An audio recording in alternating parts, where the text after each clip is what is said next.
You know, people didn't really want the ball. They wasn't prepared to pass the ball forward into Lukaku. Bailly, Lindelof looked all over the place. You're right, it was a worrying performance. Is there one United player there today can come out with any credit whatsoever for you? No, probably those that didn't play.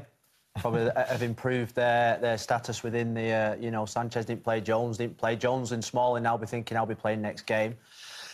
I think maybe the problem, I said before the game, I was really positive before the game, maybe the problem's us, because we've been spoilt with Manchester United over the years. Maybe we're expecting Manchester United to be this team that's going to challenge Man City, Liverpool. Maybe that's as good as it gets for them. Maybe that is what they are, you know. Maybe they are just an average team that can't beat the lower teams. Well, let's not forget, I mean, Jose Mourinho, Paul, has been at pains to remind us all since the season started. They finished second last season. They were the closest to Manchester City. So when you say that, the expectations surely are to be better than last season. Yeah, it has to be. Of course it does. You'd expect United to get closer to City. But when you look at performances last year, you never actually thought there was close to being...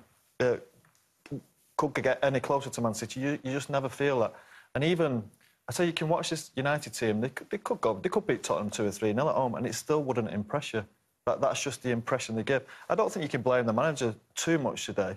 He sent a team out there, and individual mistakes were scary, really. People giving the ball away, Pogba giving the ball away again so much. And this is a £90 million midfield player. He should be controlling games, he should be composed, he should be leading the rest of the players, showing them how to play. And he's constantly giving the ball away. Again, Lukaku, I thought it was disappointing, never really got hold of the ball. And nobody affected the game. As a Man United player, you go out there to affect the game. They're all just going through the motions. Everything's trying to be simple, trying to keep it easy. But it's just, it was so bad. Yeah, Pogba gave the ball away more than anybody else on the pitch today. Paul says you can't really blame the manager. So when you look at that 11, should they be good enough to go and give Brighton a real game today in that They should be winning, they should be beating. That should be an easy game for them against Brighton. That's taking nothing away from Brighton. Look, the worry for me is that you had 11 players not playing well. No, sometimes when you get 3 or 4, it's a bad day. When you get 11 players not playing well... Is there a deep-rooted reason when you get all 11? That's when you've got to start thinking, are they not playing for the manager? Are they not happy with the tactics? It was just a poor performance. Well, let's hear what the manager thinks about it. Here are the comments of Jose Mourinho. Jose, better in the second half, but can you barely believe what you saw in the first? Too many mistakes. And you were punished by the mistakes, because sometimes teams, players, they make mistakes and you are not immediately punished.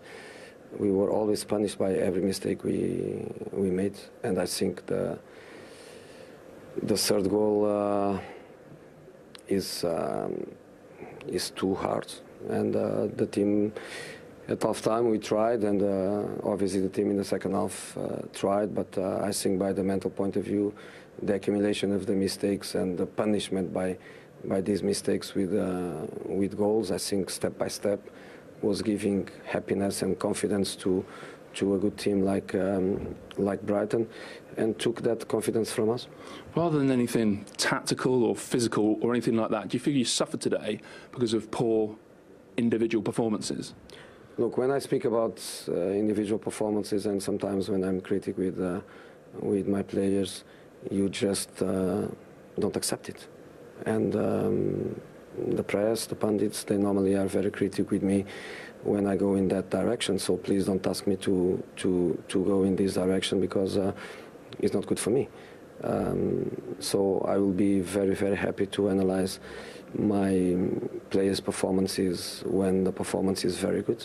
It's a great thing for me to come in front of the cameras and to say, player A, B, C, they were fantastic, they had a fantastic performance, is amazing for me. When I cannot do that, don't push me to the other side, because I don't go to the other side. OK, but were you, as I sort of said in the first question, shocked? Did you not expect what you saw in that first 45 minutes? No, I was not expecting, obviously,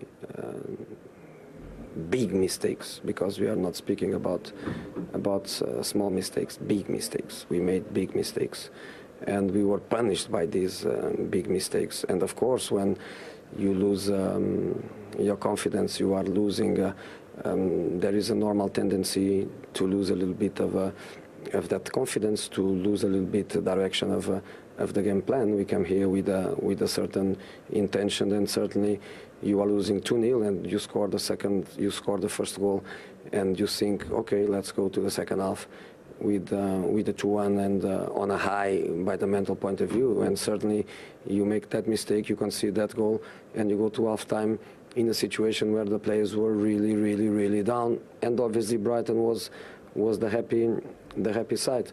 Second half, one goal could change things again, like it looks like was going to change with our first goal, but our second goal arrived too late.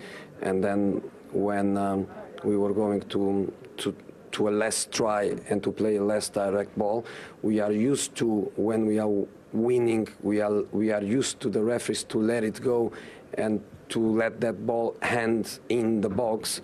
But Kevin, it looks like he was in a hurry to finish the game. So when De Gea had the ball and the team was ready for that long last ball, Kevin finished the game, and the game was over then. And congratulations, obviously, to Brighton. One thing you wanted from the transfer window that you didn't get was a centre half. The transfer window opens on the 1st of January. Was that what you feared? It's closed. Okay. Last question, Alexis Sanchez. When will we have him back? I don't know. I don't know really well, but let's wait for results of studies. But I don't think it's a big thing. I would say 1 week, 2 weeks max. Okay. Thank you. Thank you. Interesting comments from Jose Mourinho there. Is it as simple to put it down to big individual errors today, is it? Well, it was. There were big individual errors. You think when United go back to 2-1, you thought United will go and win this 3-2, and then Bailly, Lindelof make two massive errors. So in that respect, yes. And I actually like what he said about criticising players. He's been criticised for criticising players. I actually think today was probably the day when he could have gone for his players, and actually everyone would have probably accepted it. But he must be unbelievably worried. He didn't want to talk about the transfer window there. No secret that he wanted a centre-half. But dare I suggest that the two playing today were signed by Jose Mourinho for a substantial amount of money, and you were worried about them throughout the day? Worried about them, not just throughout the day, from last season as well. So I don't think they're anywhere up to the standard of a Manchester United centre-half. At times, you have to defend. As a Man United defender, you have to defend because it's so based on attacking football, or it used to be based on attacking football, that you need two strong leaders at centre-half, two quick players who can bully a centre-forward. Neither of them two are capable of it. Have they got anyone else? As Chris Smalling, Phil Jones, are they capable of it? I don't think they are. They don't stay fit enough for long enough. And you can never... Phil said you need to have two centre-halves, reliable, that you can rely on every week. They haven't got... They've got four, and I don't think any two of them you can count on week in, week out. But the two played today, you get my point, are Jose Mourinho buys. Yeah, exactly, yeah. I don't know what to say about that. Of course, yeah, I'm... Speechless. Speechless, yeah. He's bought the two players for a reason that he thinks they're good enough. Today, they've shown they're not good enough. Look, in weeks to come, season goes on, they may improve. But they've been there a year now. Bailly's had a lot of injury problems. Lindelof's had injury problems. They just don't look... Not composed enough to make too many mistakes. And this is against the Brighton team. Imagine when you're playing Liverpool's, when you're playing your Manchester City's, your Chelsea's. It has to be a big worry for him. And the third goal that he was talking about there, the killer goal, the penalty, did that sum it all up for you? No, it did, because I couldn't understand the position of Victor Lindelof going so far out. Yes, we like the centre-backs to split, but his position is totally unnatural. He then doesn't cover round. Then Bailly dives in on Glenn Murray, who was going away from goal. Look at Victor Lindelof there. He's out of position. He then tries to step up offside. Now Murray's going away from goal, and Bailly goes to goal. Look, I don't know what Eric Bailly was on today, because he was... That's the poorest centre-back performance I've seen in a long time. He looked like... I don't know what he looked like. I think that goal summed up Man United today. It was just mistake after mistake. And just when you think they've got a chance to get back into the game, they score the goal, and then dopey defender goes... That's not Jose Mourinho's fault, that. Well, as He'll you said, hate every he's bought minute those of two that. players, He though, signed him, Phil. yeah. No, Pardon, Phil? but Pardon, that Paul? play... What did you say? He signed him. Yeah, but that passage of play, the ball being chipped into midfield, losing it in midfield, being so open, I can't think for the life of me that Jose Mourinho coaches his team to do that. Anyway. So you're telling me that what the players have done there is not what they've been coached to do? 100%. I'd never see a Jose Mourinho team where centre-backs go and stand where Victor Lindelof goes. I've not seen it. I've watched him for Real Madrid, Porto, Inter Milan, Chelsea twice. I've never seen a centre-back go as wide as that. I think they have, Phil. I think they have done that. For who? For United last season, I think they tried to do that, but they're not good enough to do it. You know, they go to that 6-yard line and the keeper tries to play with them, but these players, they're not comfortable enough on the ball. The last thing they want near Eric Bayer today, the last thing he wanted near him was the ball. He was frightened to death. He made so many mistakes. He was a nervous wreck once the ball came to him. Now, if you're going to play that way, you need to have centre-halves with composure, like City do have, that can play out from the back. But they don't have it. They don't have it. And I see what David's trying to do. He's trying to clip it into Fred, but he just got a little bit too much on it. And, you know, Brighton was so organised that the midfield had pounced on him straight away, and that's where the mistake came from. It's a fascinating chat. Let's go back to Brighton, to our match commentator, Andy Townsend, who watched it all live. Could you quite believe what you have just watched, Andy? No, and it's really interesting listening to the guys there. It's really is... I think they've hit it absolutely the nail on the head. For me, with Lindelof and Baye, you can play one of them perhaps with a leader, with somebody there that's an organiser, a talker, someone who can sort things out, knows when to play, knows when we're going to squeeze and push up and hit the halfway line. But I think you stick them both together, and that's his biggest problem, Jose. His biggest problem is that he's got 4, as the guys have just mentioned there, and any pair of any of them, they don't work because they haven't really got one in there that you'd think, I trust him, and I'll hang my hat on him every week. This guy doesn't make basic fundamental errors, and if he does, it's a rarity. It's something that we don't usually see. Any 2 out of them 4 make a rick every time they play. And that's the problem that he's got at the back. And that's his frustration pre-season. That's his frustration with Ed Woodward during the transfer window. That's why Maguire and Co and the other names that were knocking around was so massive for him. And that's why I think he was so disappointed. When he sees that, when he watches that back, I'll tell you what, if the players watch it back, the guys in the studio will know, Steve, there's nothing worse as a player when you perform like that and all of a sudden you've got to sit and watch it again. Because you know what's about to happen. You know the mistakes you're about to make, and you actually say, "What am I doing? What was I doing there? What on earth were we doing as a team?" Difficult to know where to start. Second best all round. Brighton's shape was better. Brighton's style of play was far more controlled and composed. United was all hit and miss. They had no real structure to what they're doing. In the end, and that when Scholesy and Phil were playing. That United team, when it was 3-1 down or 3-2 down, then all of a sudden, you know, you've really got it full on to hang on. And if you did hang on, you really earned it. Whereas there was nothing. Once Fellaini came on and Lingard came on, Rashford, you know, there was only that 1 second-half shot from Pogba that Matt Ryan made a really smart save to. That's the worry. The worry is that, for me, that when they did try and come back in a traditional United fashion, there was no response, nothing at all. And Paul, does that worry you what Andy's saying in terms of leadership, you know, in that second half? Anyone to drive the team forward, to spark any kind of potential comeback? It does, yeah. We did actually say that before the game, and there's lack of leaders in the team. That's why we thought Paul Pogba might be the ideal candidate to be that leader, but he wasn't there today either. He had another really poor game. He's so inconsistent. And as Andy's saying there, when you're 3-1 down, your first thought then is, we've got to score goals. We have to score goals. Where's the urgency? You get a ball in midfield, there's so many, they're playing the ball backwards. Paul Pogba's playing the ball out of play, he's overhitting passes, hitting passes short, he's getting caught in possession.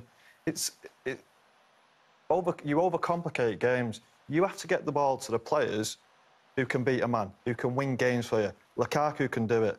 Martial can do it. Martial, I think in that first half today, I think, what was he on for, 55 minutes, an hour? He got one ball on the left-hand side in the first half, and he absolutely flew past it right back.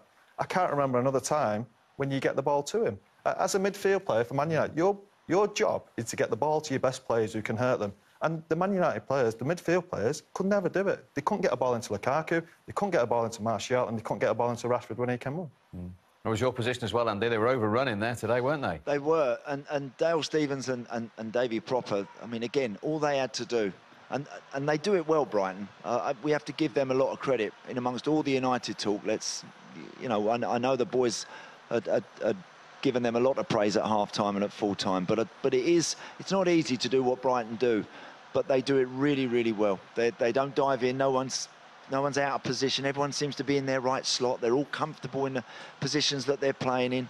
And if they get in front and they sit and wait and then ask a question of what have you got to break us down, they're good at that. They're good at that. And it was the perfect recipe today against a United team where some are chasing fitness, some are still trying to convince the United fans that they can be proper United players, real successful United players, and it just worked a treat for Chris Hughton and his players. They got in front and they never looked like squandering that. They were very, very comfortable, and that's a real bonus for Chris and his players moving on now, because they've got a spell of tough games coming up. Is that whenever a change was made, whenever another big name come flying onto the field, it didn't alter things. It didn't change what Brighton did. They were just very, very cool and calculated with what they were doing. Andy, where do United go from here now? Look, me and Scholes are obviously supporters. You was at the game today. Where do they go next week against Spurs? Did they change the centre-backs? Did they change the midfield?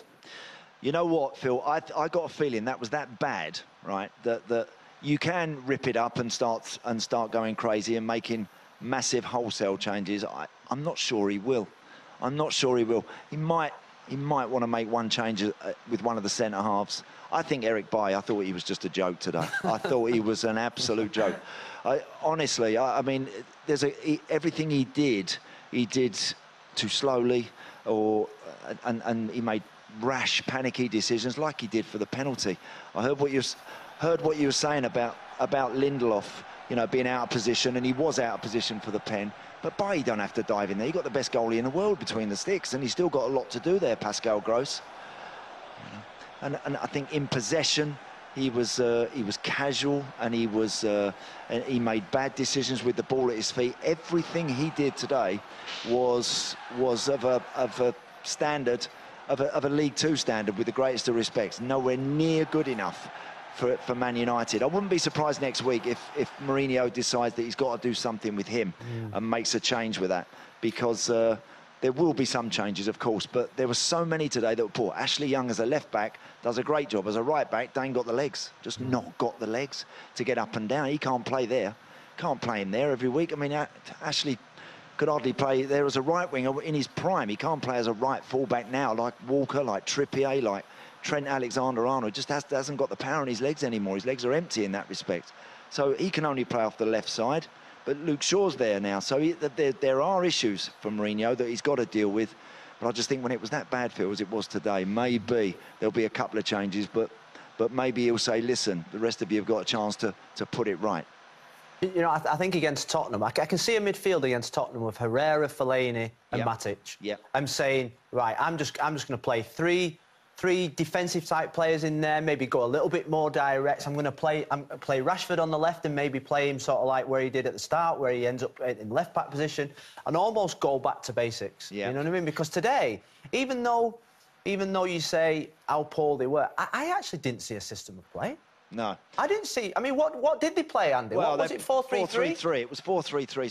So it was Pogba just off one side and Fred off the other side of Pereira, who was the pivot, if you like, in the middle, and then obviously the two wide players and Lukaku. But Andreas Pereira today looked a bit lost and didn't look like he had the game to maybe boss it from there, and he looked a little bit flaky. And Brighton, every time the ball went into him, they were quick to anticipate when it was going in, and they were pinching it off of him. And yeah, it was a tough afternoon, I think, for him in particular. I think as well, with knowing Jose, I think with a team like Tottenham coming to town, he'll want to play the players that he trusts the most. And if that means Ashley Young's back in as a left full-back, he'll do that. If that means Herrera comes in, he knows that wherever he asks Herrera to do, he'll try and do it to the T. You know, he will always try and do exactly what his boss feels is the right thing for him to do. Often has to sacrifice his own game in order to do that. But so don't be surprised, you're right, Phil, to maybe see one or two of those boys maybe figuring if they're fit and if they're ready for it. Top stuff, Andy. Thank you very much indeed. Safe journey back. Guys. Thank you. Andy Townsend at Brighton. Just getting back to the centre-half issue you were talking about there. He can't... I know the next game is the most important game, but he can't do anything until January at the earliest. So those players he has at the moment, he has to find a solution somehow between now and January to try and keep some goals out. He has, yeah. I'm not sure where he goes from here. Does he change the two of them for Smalling and Jones? I think after today, I think he has to. I think he has to give that a go. Well, Phil wanted to change him at half-time, to be fair, didn't he? Yeah, well, look, I said before the game that I thought Bailly was the best of the five, and I put Rocco in that as well, because he's still got Marcus Rocco. So if you're saying go with Bailly, who'd you play next to him? Maybe Chris Smalling is probably the safest. Do you go back to Jones and Smalling? I think them two have had the day, maybe, because they've been tried and tested. But Michael Carrick, can he come? Can he come? No, I don't know where the partnership is. It literally is putting them in a hat and see which two come out, because the two didn't work today. We know Jones and Smalling probably hasn't worked in the past, so... I actually saw Chris Smalling about 6 months ago, and I had a chat with him about that. Who do you prefer playing with? And he said Lindelof, which surprised me a little bit, but, you know, possibly they could go down that route. Andy was talking about Paul Pogba there again. We always seem to talk about him, but you made the point right before kick-off. His price tag, he's now the captain.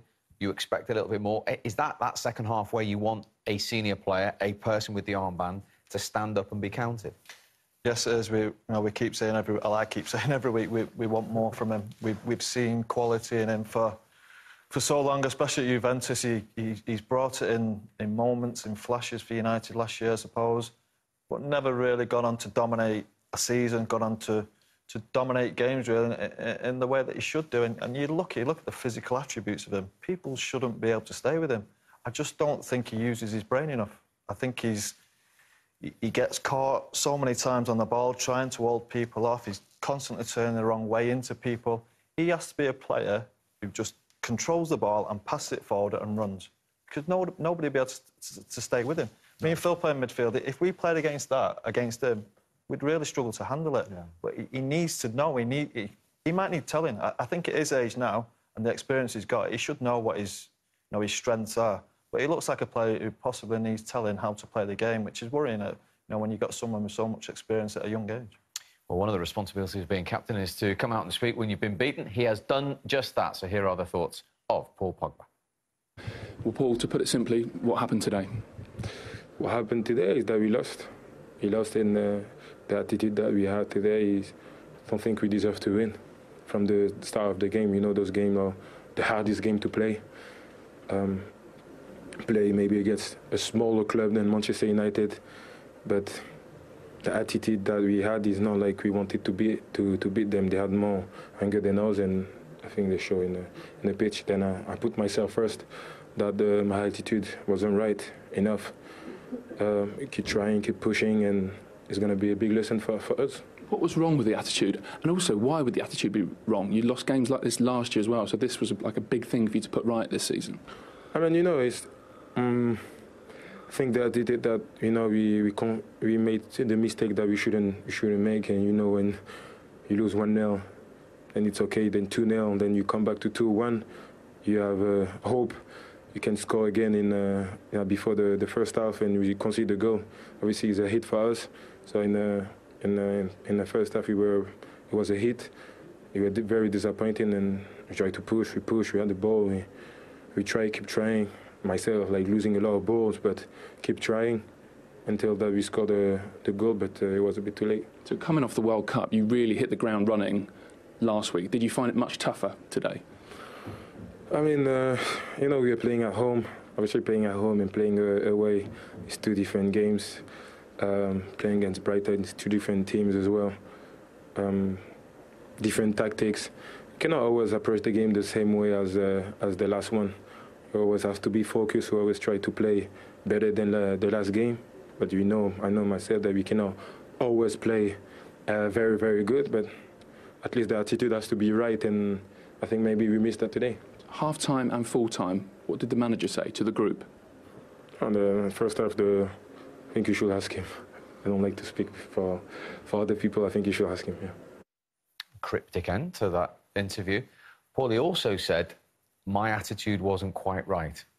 What do you make of that? I found it amazing. when I actually heard that. I think he said the players around him attitude wasn't the best either.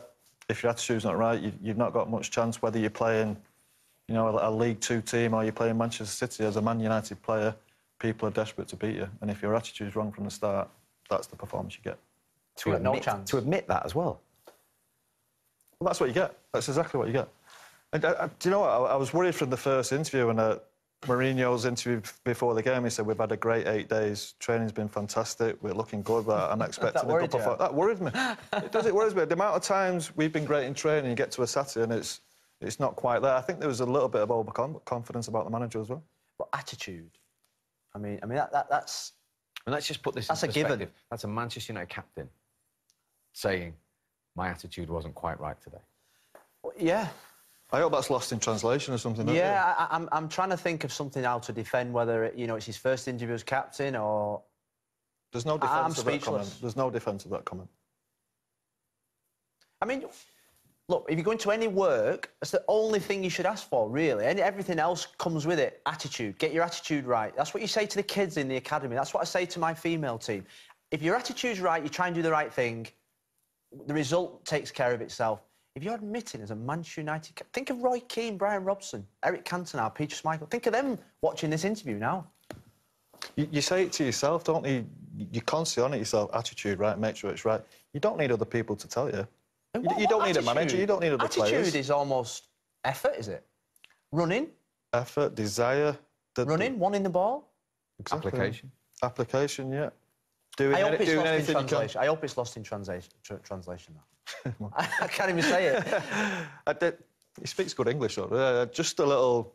I don't know whether he said the right thing, but I'm sure a lot of people will pick up on that. Well, the second question was on it, and Paul Pogba answered it again. He didn't backtrack. So. I'll be honest with you. You've probably got to applaud him because he played as if his attitude wasn't right, and his team... What are you applauding? The honesty? The honesty. The honesty, in fact, that actually what we saw was actually what he said. Attitude was poor from every single Man United player. We're trying to think of Man United player let's forget Manchester United for a minute. I spoke to you countless... You were a Premier League captain for 8 seasons at Everton. I spoke to you countless times after games, wins, draws, defeats. Would you ever have said, my attitude wasn't right today? Whoever you're playing for, in whatever division, because you know that dressing room all looked to you. You were the leader in that Everton dressing room. Look, you can have... Look, I had good games, I had stinkers. I had a lot of stinkers. I'd agree with that. But never, ever did I actually question my attitude. Attitude was the one thing that you'd say that you had to do. Win, lose, draw, play well, play bad, score a goal, score an own goal. But attitude, I mean, it typifies what's happening with Paul Pogba. If that's a mistake, and he says an interview last week when he said something about, I'm not discussing my relationship with Jose or whatever, he's creating headlines for no reason. Yeah, he says his problem was attitude. You look at all the team, can that be the problem from every one of them? You know, they were that bad today, you'd have to... We said the attitude from the old team. Where does that come from? Does that come from the staff? Does that come from the manager? Are they not quite preparing them for that? Like I said, I don't think it is the manager or staff. I think for your own personal pride, your attitude should be right from the off. Especially because you play for Man United. Because teams are desperate to beat you. You go to Brighton, you'll go to Wrexham, you go anywhere. Teams are desperate to beat you. If your attitude's not right, they all have ability, because they're at that football club because they've got ability. But if your attitude's wrong, it's a waste of time on the ability. And Brighton's attitude was fantastic. Yeah. That's the opposite. And it is only the second game of the season, and I know it's a bad defeat, but I think there's certain defeats when you've got to worry, and I think that's a massive worry. There was 2 different ways of playing. You look at both teams today. Brighton looked organised, they had a structure about them. United, you didn't know how they were playing. You really just... I don't think any player really knew what the job was, what they were supposed to be doing on the pitch. OK, they were put in positions, but did any of them play to their ability in their positions? I don't think they did. Brighton were brilliant. They were, weren't they? No, they weren't brilliant. The attitude, the set-up, they weren't brilliant. They didn't have to be brilliant. No, but you're talking about they did their job really well. They did the job in the first half. They didn't create a chance in the second half. United didn't create a chance either. Do you think they'll be in the dressing room now, Brighton, thinking, that was easy? I think they will be, yeah. Of course they will. What they conceded 2 shots on target. I know they conceded 2 goals, a late one, penalty. The first one was a scrappy goal. But no, yeah, I think they'll be on there thinking that was a quite comfortable afternoon. I mean, before the game, I said United would be the closest challengers to Man City. You also said to me you couldn't see any problems today at Brighton. No, I think when I meant the closest, I meant in terms of distance between the grounds. I don't think it was in ability. He also said Bayer was United's best defender. Yeah, as well. it's been a bad day for me. Maybe my attitude's been bad today. No, you know, I've been really positive because I think the last 10 days I've seen a better positivity from the manager, Jose. I think even before the game today, he was smiling. He was saying they've trained well. And we've seen Man City and we've seen United today. And that distance, I think, is just going bigger and bigger.